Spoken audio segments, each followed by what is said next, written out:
সূরা ফাতিহার একটা করে আয়াত বলে আলহামদুলিল্লাহি রাব্বিল আলামিন, সঙ্গে সঙ্গে আল্লাহ জবাব দিয়ে বলেন হামিদানি আবদি, বান্দা তুই আমার প্রশংসা করলি।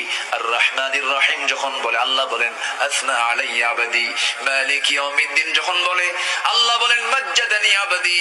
এরপরে যখন বলে ইয়াকা না'বুদু ওয়া ইয়াকা নাস্তাঈন পর্যন্ত যখন বলে আল্লাহ বলেন বান্দারে তুই আমার কাছে কি চাস, প্রাণ খুলে চা রে বান্দা। ইহদিনাস সিরাতাল মুস্তাকিম থেকে শুরু করে নিয়া ওয়ালাদ-দাল্লিন পর্যন্ত যখন বান্দা বলে তখন আল্লাহ বলেন বান্দা নামাজের মধ্যে এমন প্রেমের খেলা খেললি বান্দা তুই যা চাইলি সব আমি আল্লাহ কবুল করলাম।